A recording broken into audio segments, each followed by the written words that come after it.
Okay, well, thank you for being here, everybody. This session is called The Power of Free Publicity, Manipulating the Media for Fun and Profits. Now, I'm Michael Black, AfroMarketing, your mentor coordinator, and I want to kick things off by talking about understanding today's media environment. And then, essentially, what's happened is it's the advent of the 24/7 news cycle, and I know you heard Harry talking about this, and we're all familiar with the idea of media talking and being on all the time, worried about all the different affairs in the world, and basically a non-stop flow of information that's been occurring.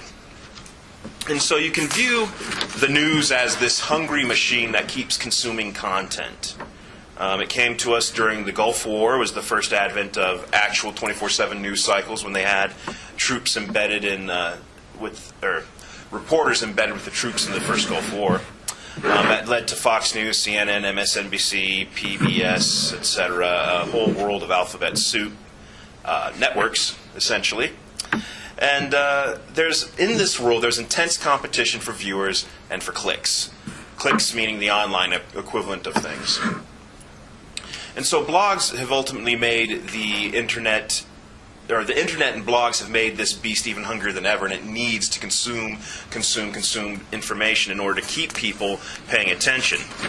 So one of the key things that I'm going to be talking about today is that this leads to a problem known as the one-off from extinction. And that's essentially that since there is only so much news that's out there, and the demands of this constant cycle necessitate almost a manufacturing of the news, creating it. And I'm sure you can think of things you might have seen on Drudge Report or in the news recently that truly aren't newsworthy, but are there because, like Octomom and some of these things, Yeah. So Let's not go there. Yeah, and exactly. And that is what often passes. And I often think of it as infotainment, even, and not necessarily news, per se.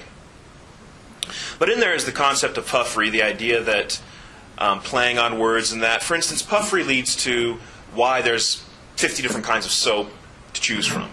And, one soap might say it's made from the sparkling waters of the Rocky Mountains, and while another soap might say it's imported from Egypt, although, quite frankly, neither of those two facts are going to make that soap any better. I mean, really, it's not going to. But it's a form of marketing, and so that is often what the news has become, is puffery. And, ultimately, and this is no denigration on reporters or anything of that nature, but the media is lazy and dependent upon self-interested sources. People like you and I. And that's where our ability to manipulate the media comes into play. And so just to mention a few media manipulators that we've seen recently, I can't remember the pastor that burned the Quran. If you follow that process, it's a fascinating story because he was going to burn the Quran, and then he wasn't. But then he was. But then the Secretary of Defense called him, so he wasn't. But then he went and did it anyways. And the whole time they're putting out press releases and doing these things, it was a completely manufactured news story. Now, whether or not that particular pastor created the news story is irrelevant. It's the people around him and the media machine that are building those things. Another one, Brett Favre was supposed to be Dancing with the Stars during his whole sexting period, and that was really just someone taking an article that was written out of context and moving it up the ladder, so to speak. And then another favorite example of mine is the man who really sold the Brooklyn Bridge. He actually bought the remnants of the Brooklyn Bridge and then cut it into teeny pieces, put it on a piece of paper, and sold it as, you now own a piece of the Brooklyn Bridge. And that got him, his name was Paul Hartunian, got him a ton of free publicity just by buying a bunch of garbage. And it also made him, I'm sure, probably more than $1 million selling those pieces. And so the media is being manipulated all around us all the time. And the question is, are we going to take part in that or not? And so that leads into the second section, which a lot of times I find people are unwilling to engage in publicity because of some mega myths that I've found kind of floating around out there. And so I just want to take a moment to break down 3 of those myths. The first one being, you have to be able to write. Now, all of us can write. I mean, no one's illiterate in this room, so it can't be that we literally can't write. Now, it might be that you don't feel that you can write a press release, which is why I've included some press releases here as well as examples. But really, writing a press release is formulaic. And on top of that, most Americans right now read at an 8th grade reading level. So when I write my advertising, my copy, my marketing, I'm keeping in mind that I don't want big multi-syllable words.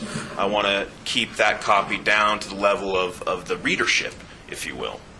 And ultimately your computer does have grammar and spell check, so we can use these things and produce quality pieces that way. The second one would be you need special contacts, and this is the one that I think catches most people in this process. And so I'm just wondering, what type of radio and TV do you guys listen to? Well, I watch more in the evening news channels. Okay. And then I listen to talk radio quite a bit. Yep. I'm on the talk radio front, and that's interesting because you see a lot of direct response marketing on talk radio and a lot of marketing in talk radio that you don't see in other forms as well. But the thing is that whatever shows, TV, whatever type of stuff you listen to, it's certainly at the local level, that's all you need to be able to get in contact with these people. So, for instance, they'll cover on a given radio show who the personalities are or who the editors are. And if you just hop online, you can easily find out who the people are that you should be sending your press releases to. And it's the people like Tom Martino and the people you actually see on your radio shows. I actually know Adam, I think his last name's Archibald, Adam. From the group? He's actually in my church. He's one of the pastors in the church. So he's on, I think he's on 5 and 30, but I'm not sure about that. But yeah, he's a pretty neat guy. So. Yeah, and that's the thing, is that the people that you're paying attention to and listening to in your daily life, you already have a connection to that person because you pay attention to what they're saying and what they're doing. So getting in contact with a person like that is going to be much easier than some random contact. And really what you're looking for is editors, bloggers, reporters, and etc. So if you read the newspaper, personally I don't. I'm beginning to think that that's a dead media. But it's certainly a media that's undergoing dramatic change, to say the least. And so if you pay attention to the stuff that you're reading and consuming in the media, then that'll give you hints at who you need to contact for editors. And that's the key thing you want to get, is the editor. They're the ones that are going to make a lot of the content decisions for you. But sources, some of these are free and some you have to pay for. Gebby's all-in-one. That one's can be upwards of $600 for the national version, which covers media contacts across the country. And you can also narrow it down to much cheaper if you get internet lists and get it either printed or on Excel spreadsheet, and that actually drops the cost dramatically. There are web services like Vocus, PR Web, iReach, etc. that will they're more expensive, but they have much wider distribution across the web. And then Media Contacts Pro is a site that I've used in the past to gather nationwide leads. And once again, these are editors, reporters, and contacts at newspaper outlets, web outlets, any type of dispenser of information, if you will. But ultimately, elbow grease is a very cost-effective way to get this type of information. It really is literally focusing on, okay, who am I listening to, who are the decision makers, and then getting that information into their hands. You can also go to the library, and I forget what the name of the book is, but it lists all the local places, and it usually lists contact information for those. Interesting. See, that's good. I didn't know that. Yeah. It usually might list like the company name. It might list either the owner, or there might be a contact person, or at least an email. But that's in the local library, and I'd have to call them and figure out what kind of book that is, because I don't remember it off the top of my head. Well, but you can get information like that. Well, I can tell you, if you contact the Cascade branch, that's the downtown branch of the library. Terry Zarsky, I've mentioned her before in some of these recordings, Z-A-R-S-K-Y. She's the reference librarian. If you call and ask her, she'll know exactly what book you're talking about. So it's an excellent resource talking with her, and she's more than happy to spend her time with other business owners. Third one, Publicity is too advanced. Really, the things I'm talking about here are a system. If you keep your antenna raised like I'm talking about and pay attention for the contacts that you hear and listen to in your daily life, then it's really simple to get in contact with them using the examples and samples and things that I've included in the system. So don't think that it's too advanced for you to be using or it's some highfalutin type of stuff. It's really simple. The media wants stories. They're hungry all the time. And if you give it to them, they will love you. And so really there's four big ideas that I had for how to get free publicity. Now some of these are better than others, but it gives you a great idea of what to be looking at. Now my favorite one is be someone, be controversial.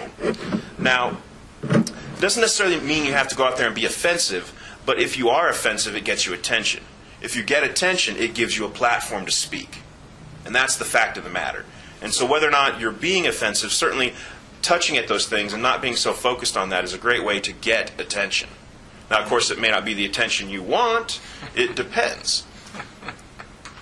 And, taking a stand on things you really believe in, that's a big one, too, I think. We're all principled people, and being able to take a stand on what you believe in is going to make people necessarily stand against you, creating friction, creating controversy. But, of course, it doesn't mean you have to be threatening or antagonistic. And ultimately, I look at being controversial as a form of shameless self-promotion. I mean, we all do an excellent job at what we do, so why shouldn't we be out there and promoting ourselves in the manner that we think is best? So that's a big part of it. The second one would be, and this is another one of my favorites, solve problems. The world needs problem solvers. The world is full of problems. No one knows what to do nowadays. People like us can stand up, people that sell products and sell services. If we can stand up and solve the problems that the public is dealing with, the media will love you.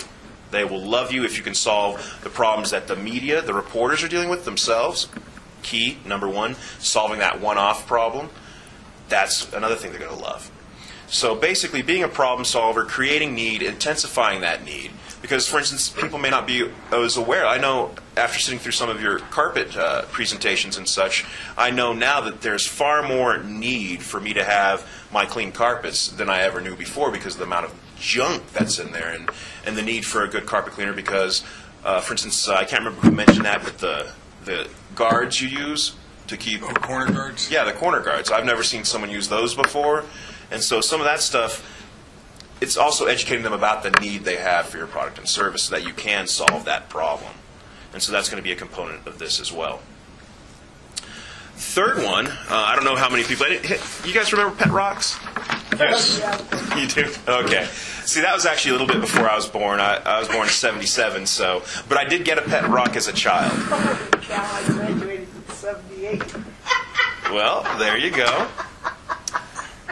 But since we all know it was invented by Gary Dahl, came with a box, a manual, a rock. The original rock didn't even have eyes, and it came with straw. He had the idea in a bar, and ultimately, if you ask him today, which he just relaunched the Pet Rock in 2012, and it's doing fine, it was a mixed blessing. He had a lot of nuts come after him for the idea, and just it drew him a lot of attention that he was not necessarily so comfortable with. I think today, how many of you are familiar with the Gangnam Style song by Psy, South Korean musician? Yeah, now think, none of us listens to that type of music, yet we all know who he is. And I would say that Gangnam Style, that song, Psy, he is representative of today's modern pet rock, if you will. The idea that 10 seconds of fame, there then gone again, because he did his new song, which has not been as popular. And then, of course, some of his, and much like Gary Dahl, the image that he portrayed to the public after all this scrutiny has been broken down. He's made some anti-American comments in South Korea and some of these things. And so now America's love affair with him is fading now because of that. And so once again, you might say, much like the Pet Rock, that maybe that type of attention was a mixed blessing. And so when I look at these things, I see the first two as really solid methods. Being someone, being controversial, and then,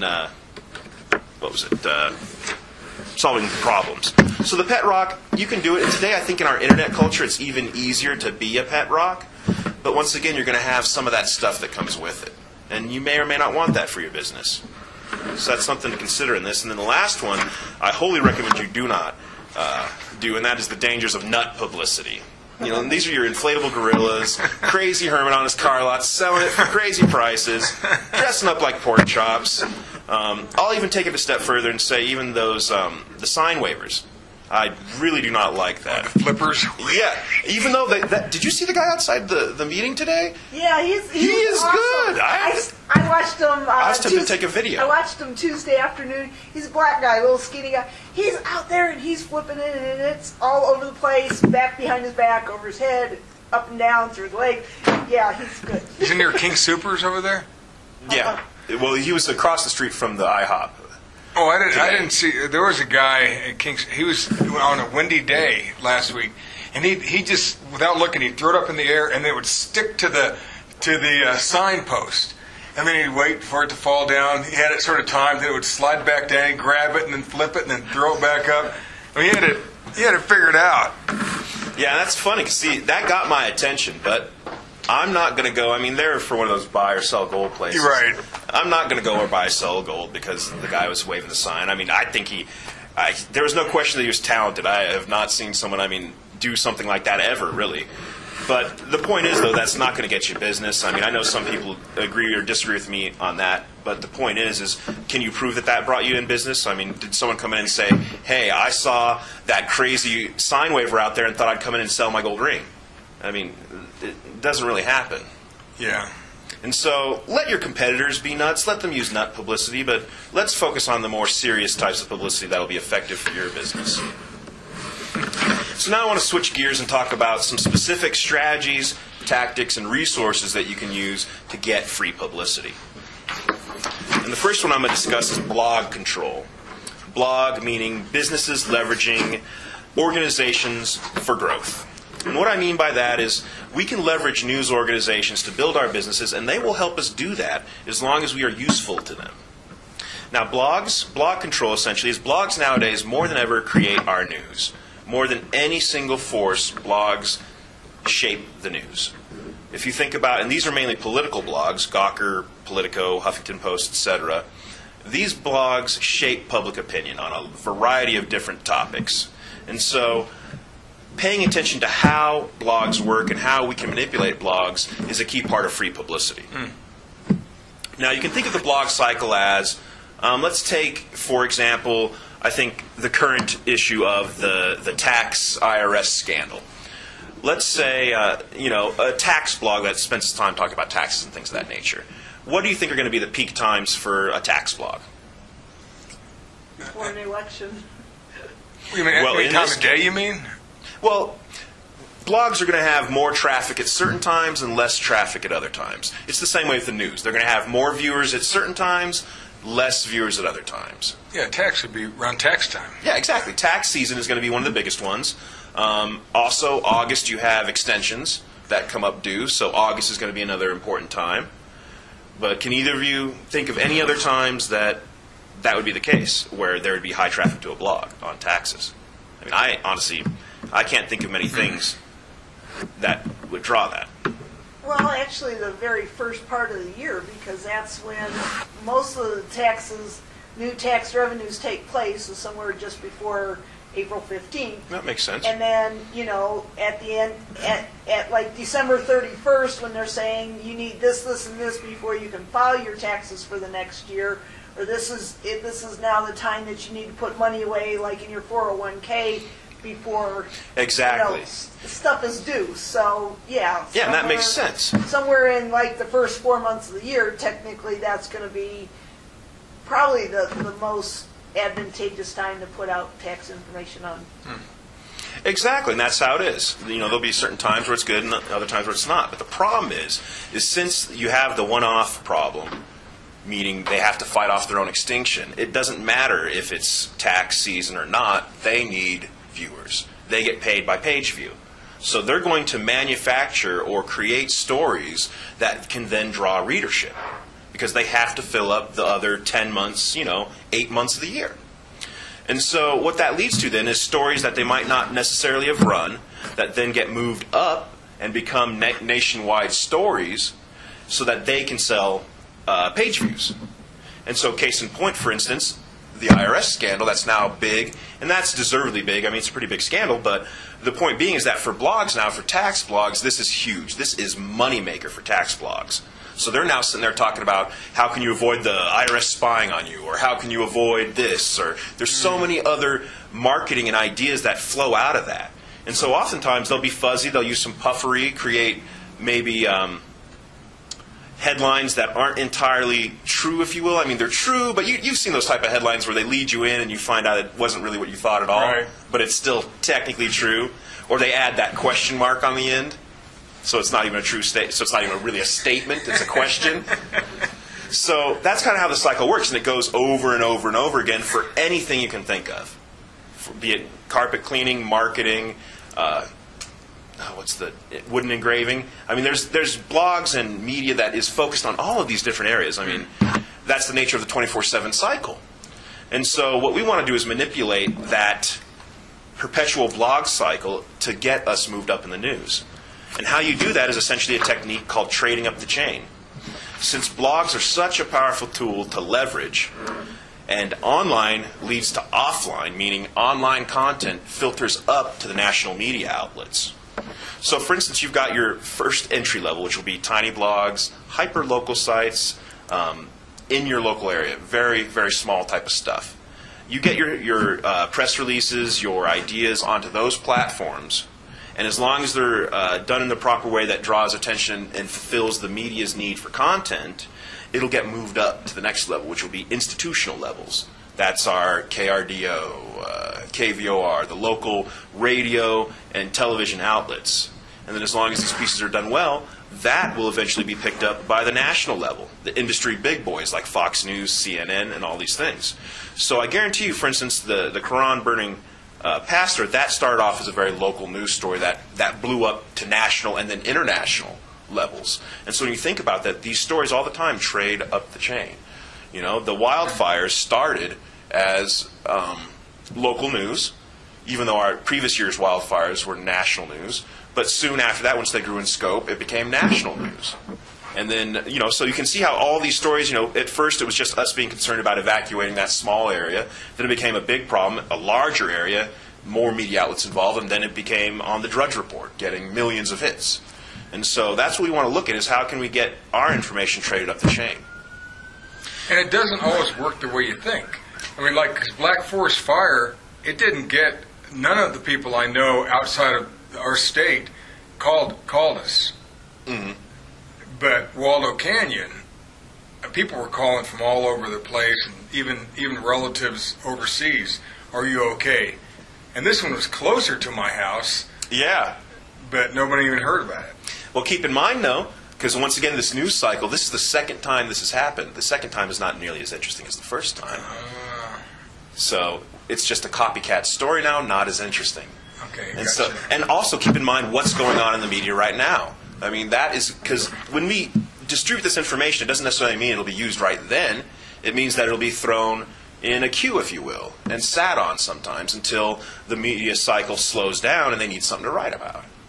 And so oftentimes, there's another scandal recently, I can't remember, that made the news, but it was something that was old news that I could tell the news cycle needed something fresh, so they drug up a story from 3 or 4 months ago that I already knew about and acted like it was this brand new thing. I was like, so what? I heard about that 4 months ago. Well, it's because they needed something to fill the cycle with. It's like old jokes that are now recycling about every 5 or 10 years. Yeah, there you go. Just like blue jeans recycle about. I was about to say bell bottoms. Bell bottoms recycle about every 10 years. Yeah. That's what they figure. And you know, it's that way with products too. If you think about it, people reinventing products and services and selling them. So we really want to look at how we can trade up that chain and feed that beast, if you will, that machine, and really generate some leverage out of it, I think. So the last one I want to share in this area is just give them what they want. And blogs, when it comes to blogs, they want page views. So whatever stories, and blogs love press releases, let me tell you. Because a good press release, a blog will publish that as is. A good biography, they'll publish that as is. So we want to know how we can design pieces that'll be interesting to them. And this one, I know it's been kind of tossed about a lot recently, but helperreporterout.com is a great resource to give reporters what they wanted. In fact, I would say if you only took one thing out of this presentation, it would be help a reporter out. It's a free service. You sign up for it. Remember I said the media is lazy, and that's what Help a Reporter is about. They want you to contact them, because basically they send out emails that simply contain a paragraph of what a given reporter is looking for in a given area. So when you sign up as a source, you sign up for finance and business, arts and crafts, whatever the given niche that you're in. They send you the email, and you respond saying, for instance, the one that got me onto a blog recently was a person was asking about, or a reporter, editor for the blog was asking about people that could compare two marketing videos that were basically, the idea was plagiarism or inspiration. Are these two videos that are dramatically similar, plagiarism or inspiration? And so I responded to her saying, hey, I'm a marketing consultant. I spend most of my time copywriting, which is what she'd asked for, someone that writes copy, and told her that I'd be happy to sit down and give her a review of those two commercials. She contacts me back, says, hey, here's the commercials. Let me know what you think. I sent her back a one-page, I typed up a one-page thing, sent it back to her, and then she used me as a source for the article. So it's really that simple. I didn't pay anything. All it took me was a little bit of time. And, you know, honestly, because those emails come in 3 times a day, so if you even check them just once a day and respond to one email once a day, you will end up as a source or published in different magazines, videos, and other types of media. And it really is that simple. I mean, and I got my first response. Out of 9 queries, is what they're called. So 9 responses I gave. The 9th I got on a blog. So, you know, 11% response rate on that one.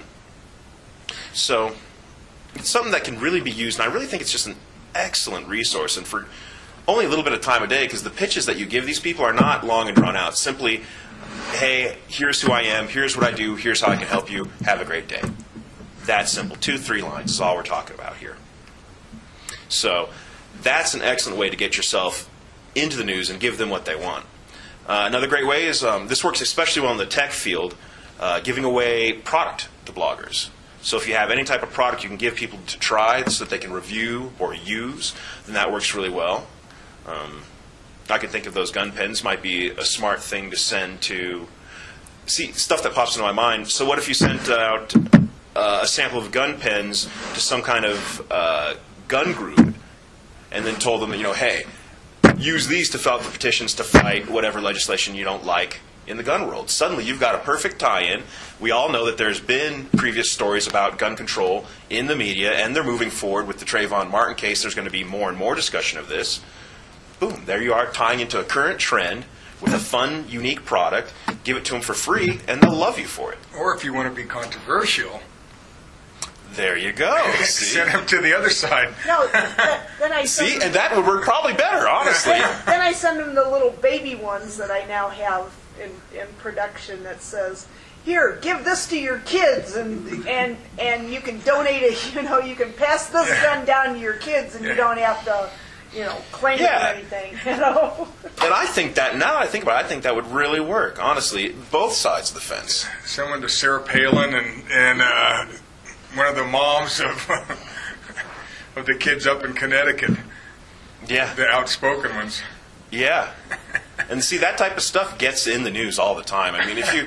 I was getting into a discussion with a person on Facebook recently who I posted that I was going to stop reading Drudge Report and start reading Cracked, a humor website, in the morning, to which the guy responds, well, you know, if you want to stick your head in the sand, you can be that way. And I was like, well... And then I just listed a couple of the current trending headlines on Drudge, and it's not news. It's not. It's infotainment. And so the idea that I need to tune into that to be educated is far from the truth of today's media. Yeah, really. Two-headed turtle born at the zoo. Exactly. The same zoo that had a two-headed snake. I saw that in the paper today. It's like, okay, that's interesting. Yeah.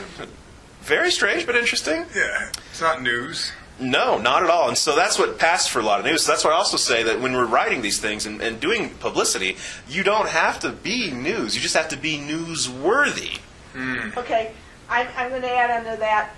Just like Mandy's going to jail on the 11th, I am too. So you guys got to come support me. Well, see, for muscular dystrophy, and so Yeah, and that's press release worthy too. We'll get Darnell. Yeah, there you go. He needs to spend legal some time. shield there. Yeah. I might need to hit him up for that. You should, and see what, but you can see how I'm saying it's a great promotional opportunity. Legal shield buddies come down and bail me out of jail. My bail set at $1,600, so yeah. Yeah, and I could definitely see a Legal Shield organization being able to piggyback off an event like that as well. But I can take my gun pens down there. There you go. All kinds of potential for that type of stuff. Oh, yeah. Really is. Another big one is slideshows. Bloggers love slideshows. A particularly popular one recently was Images of Detroit. And if you haven't checked it out, you should. It's basically, it's pretty stunning stuff because, Detroit is crumbling and it's not the economic powerhouse that it was. That's where I was born. Okay, well, there you go. Well, certainly nothing against Detroit. Yeah. Just the fact of the matter is that Americans are now having to get used to the idea of Detroit as no longer the Motor City or the powerhouse of industry that it had been for so many decades. And those slideshows, what they do is they depict the city with no people in it, essentially. So you're seeing all these landmarks that were once huge metropolitan areas that have just fallen into disrepair. And so it's creepy in a way, but essentially it's very motivating for discussion, people seeing these type of images. And so any type of slideshows you can put together that create dramatic or distinct images and things of that nature will draw attention, because slideshows, what it is that blogs are designed for clicks. They want you to click a lot. And so a slideshow of 10 slides means that you have to click at least 10 times to see the whole slide, which gives them 10 opportunities to advertise to you. So that's the idea behind the slideshow. And I know that that particular idea may not be as directly relevant, but I don't know. You seem pretty good at taking irrelevant things and tying them into carpet cleaning. So you never know. I mean, Irrelevant. Yeah. But and the last one is just the damaging admission. Anytime that you can tell something damaging about yourself to the bloggers, that makes them feel more inclined to use your information because they believe that they can trust you. They feel that you're willing to say something negative about yourself. Like, hey, one of the things I like to tell people, because I do a lot of different marketing, but when people talk to me about SEO, I tell them, hey, I don't do SEO. I can't do SEO. I'm not your guy for that. That's one of my damaging admissions. I'm not going to tell you I can do SEO because I can't, and I don't want to. And you really need to talk to somebody else about SEO. And that, breaks that down for them and helps them understand that, hey, I don't claim to do everything. There are things that I cannot do and won't do because I'm terrible at it. And so I think that type of damaging admission is powerful when dealing with bloggers and those type of people.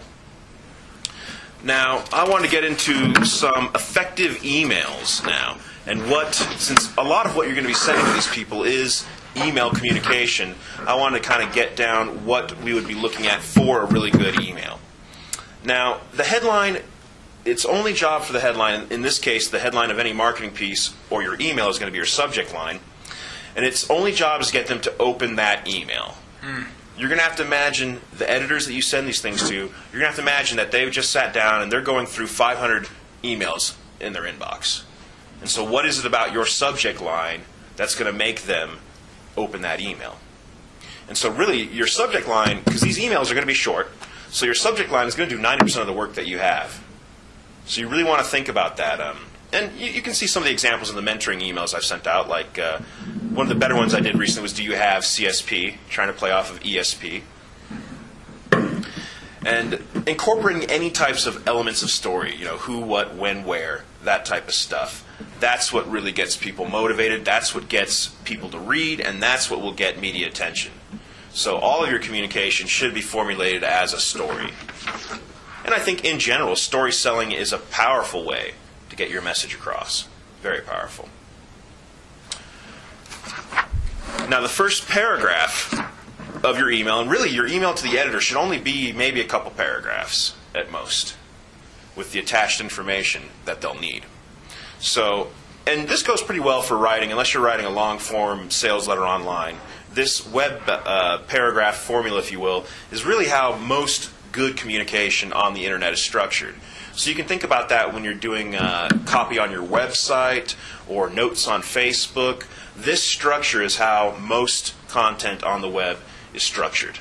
And that's essentially 2 to 3 sentences per paragraph, each sentence being about 20 to 30 words, 2 to 3 paragraphs max.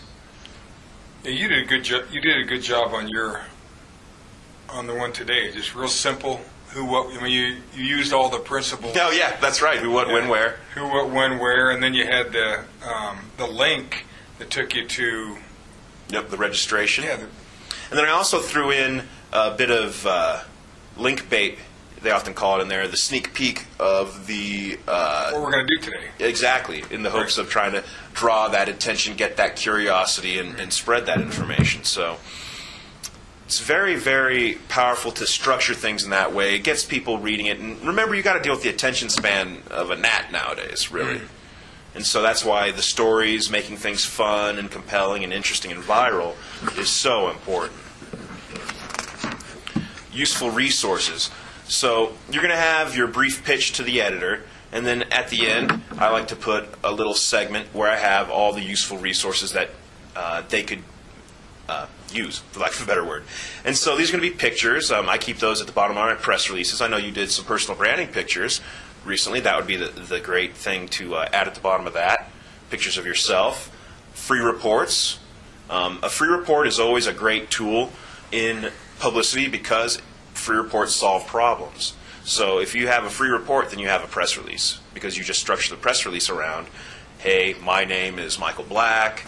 I work with entrepreneurs and sales professionals to cut the fat, waste, and frustration out of their marketing dollars. I've worked with clients, and time again, they've said that they're very concerned about lead generation. To help resolve this problem, I put together my 5-step report on lead generation. You can get this report at so-and-so. I mean, that's the type of formula we're really talking about here when it comes to free reports. Videos, that's always a great thing to include. Media kit, throwing that on there. Obviously, you're going to want to have a completed media kit, or at the very least, a press release on there. But honestly, I recommend press release, biography, and Q&A sheet, which all three of which we'll cover, provided we have enough time. And so, articles that you've written, all kinds of different things because we want to do the job for the reporters. We want them to just see your email and be like, oh, okay, I'm going to take this and this, I'm going to download his free report, take his biography, and it's done. Because we want to make it so simple for the media to take and market your products and leverage it that they can't help but do it. So that's kind of the basic structure of that type of email, essentially, which is going to editors, reporters, and other such things. Then I also want to share some miscellaneous resources from you that you can use to get publicity. Kickstarter.com. Kickstarter.com is a crowdsourcing platform. Are you guys familiar with crowdsourcing? No. Crowdsourcing is you put an idea out there and people donate to that idea willingly to help complete it. The strangest crowdsourcing project I saw that actually got done was O-Zombie. Osama bin Laden zombie flick. No joke. O-Zombie. They made an Osama bin Laden zombie flick with Osama bin Laden as a zombie, like literally. And it was like a $10,000, $20,000 project that, probably thousands of people online contributed gladly to see it done. Other crowdsourcing projects include curing cancer. We've made significant progress in curing cancer by making a video game that connects. It's a free video game, and basically the point is you connect molecules on DNA strands. And they haven't been able to. Our fast computers can't do this, but they turn it into a game, release it, and no kidding, we've made significant advances from people playing video games when it's a crowdsourcing platform, because what you're basically doing is helping to cure cancer in this game. And so when you've got 1 million people working on it at different times, that's the power of crowdsourcing. And so for you, the question is, how can you turn a website like Kickstarter into something? So maybe you want to clean the world's largest carpet. Or maybe you want to, what kind of fun ideas can we make? Maybe you want to,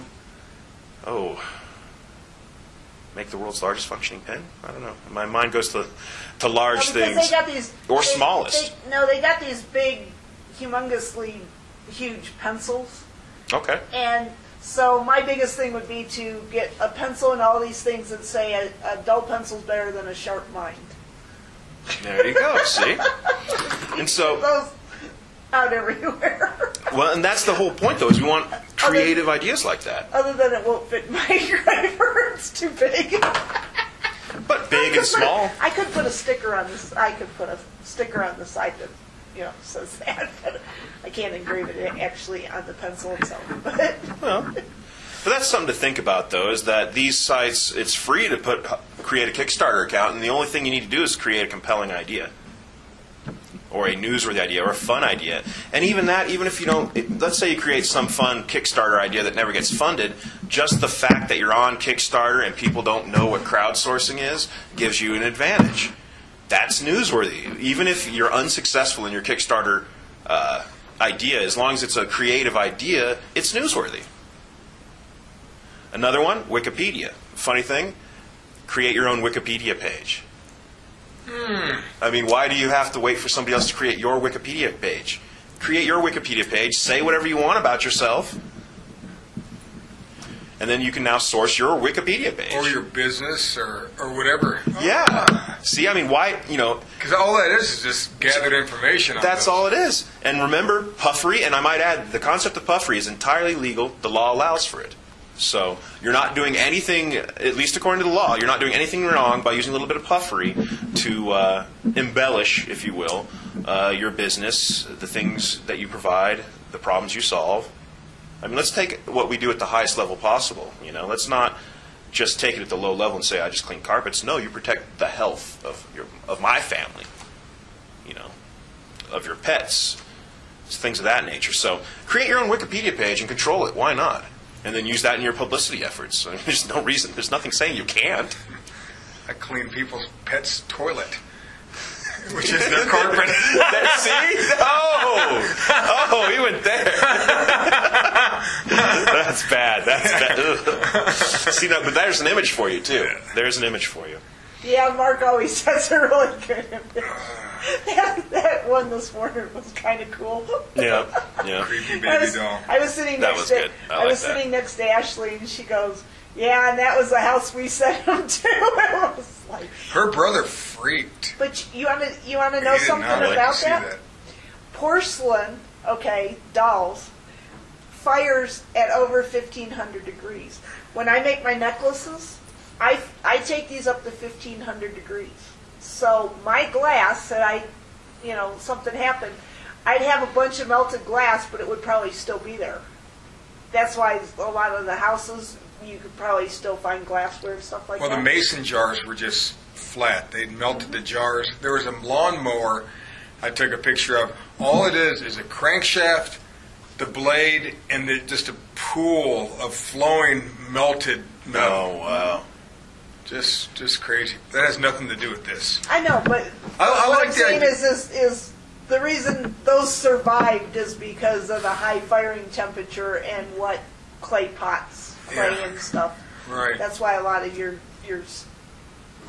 old artifacts and stuff are still around. That's interesting, and then everybody who clicks on your Wikipedia, if it's linked to whatever social media exactly. you have. Because you've got to source it. So you source it to your own website. You source it to whatever marketing you have out there. Well, you don't have to source it, but Wikipedia articles do best if they're well sourced. Moving on, Fiverr.com. The key thing about this website is that you pay people $5 to do all kinds of crazy things. People will do imitations, Sean Connery imitations, presidential imitations. It's just a great tool to aid you in your publicity efforts. If you're tying into Bennifer and all that, if you remember all that stuff a while ago, Ben Affleck, J-Lo, and then getting married, all the Bennifer stuff. If you were to get someone on there to do a Bennifer, if you will, imitation for $5, that you could tie that into your publicity efforts if that was going on at the same time. Is it all speaking, or could they do taglines for people? Oh, they'll do anything. You have people that'll make decisions for you. That's when I saw. He'll make any hard decision for you for $5. And that's easy to make it for other people, yeah, right? Spend the million. Yeah, do it. So you can literally find people to do anything.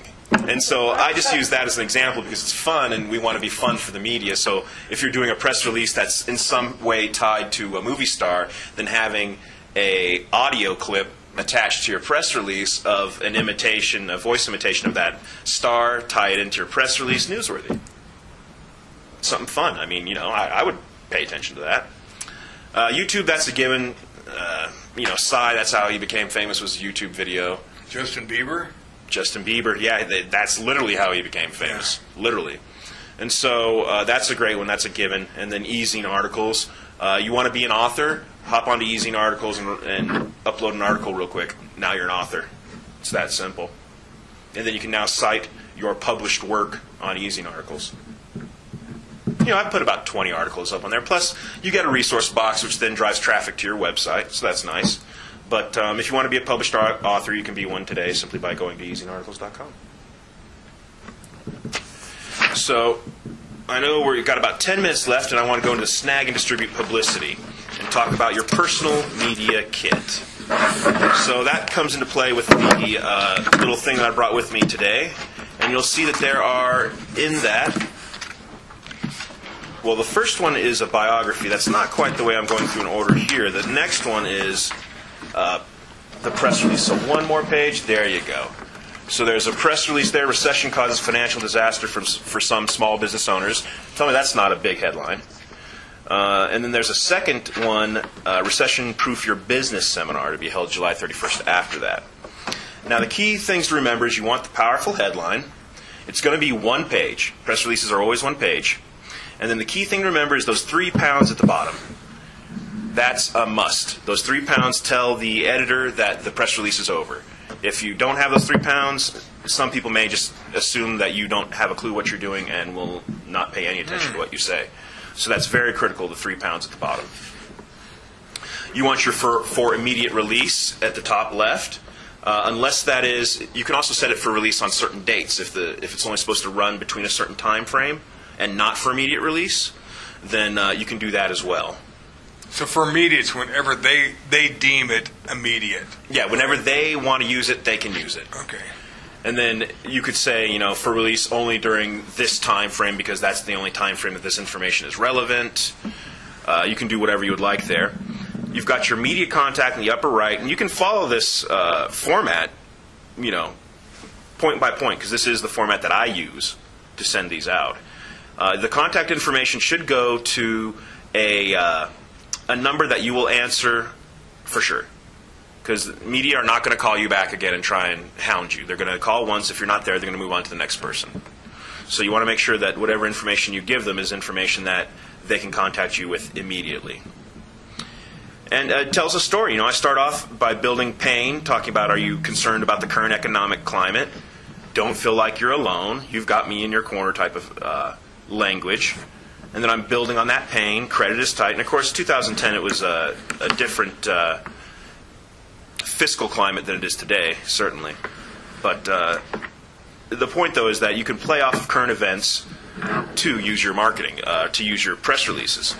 And you'll see also at the bottom there, I'm pushing a copy of the 10 mega marketing mistakes most businesses make and 19 steps to supreme confidence for registering. And once again, media love things like that because they're giving freebies to their readership, to their viewers. So the free report, that's probably the second thing I would throw in here as the second most important thing would be developing a free report that you can use to press your business. Also, you'll notice here on the second press release right behind it, let's see, there's quotes from me in this one. It's written in third person, too. I prefer to do that for media outlets because if it's written in first person, then it sounds like the person is directly interviewing you, which is not going to make them feel comfortable if they're not directly interviewing you. So I'll use the third person in my press releases more often than first. And then if you flip a page or two forward, you'll see the biography there. And this one, once again, it tells a story of me. It's almost, because there's different tropes of stories. There's like rag to riches. Prodigal son is another trope in stories. Reluctant guru is another trope where I've become successful in this industry, although it wasn't always that way. I didn't want it to be this way. I got dragged into it because of circumstance, that type of thing. Rags to riches is another one. And this one has elements of some of those, like rags to riches. I talk about starting in 2003 and having to repay student loans, and then I made the discovery. That's another one, making discoveries. The mad scientist tried something crazy, discovered it, and then ran with it. And then I have timeline in there. I'm going from 2003, then 2 years later, then 5 years later. And so it's got all of those elements again of the story. You can see it's still one page, although for biographies, the 3 pounds are only for the press release. You don't use that on biography or Q&A sheet. Written in the third person. And I'm speaking to my target market. I'm looking to people that have struggled financially, don't know how to market, and would like someone that has had success in marketing to help them.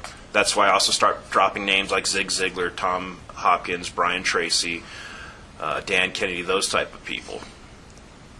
And then, I bring in Dan Kennedy as the person, because he, as my mentor, he was one of the people that was directly responsible for me changing my business and taking on some of the things that I do today. So I mention him as one of those discoveries that I made.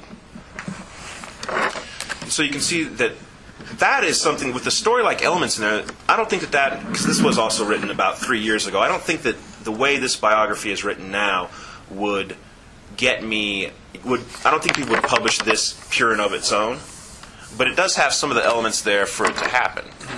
So that's the thing to keep in mind. Then, of course, I've also got an old personal branding picture on there. You can tell that's an older picture because you won't see that on your copies, but I'm wearing pink in that one, whereas now my personal branding pictures contain green. And we're going to hit the Q&A sheet real quick. Basically, once again, we do all the work for them. It's highly dependent on the bullet points. And we've got one page again. I'm using a concept I like to use. Media torture is what it is, where basically I'm hinting at things, where is it? How can you help someone market their business even if they have little to no cash? That statement presumes that I can help you market with little to no cash. And that's the type of things that I'm talking about in using this. So you want to play to their pain and frustration. Once again, one page. And then the key elements are going to be press contact, suggested questions, suggested introduction.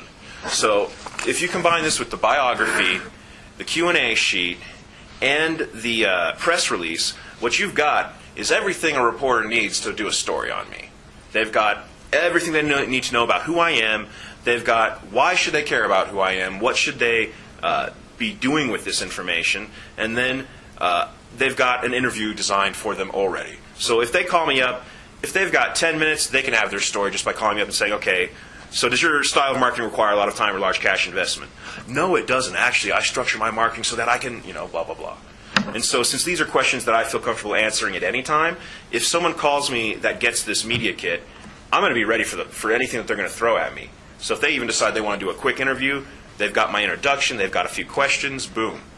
And that's what this is really about. Not only do we... Go ahead. Biography, question and answer, and what was the last one?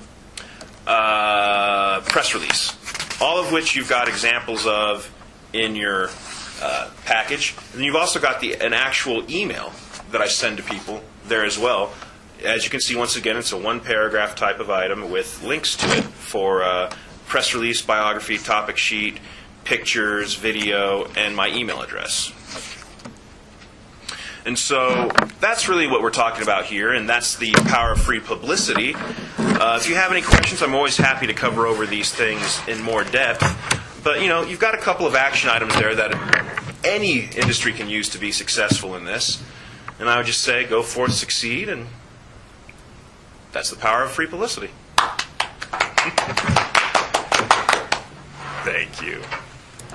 That was good. That was very good. Well, I had to rush it a little more than I might like at the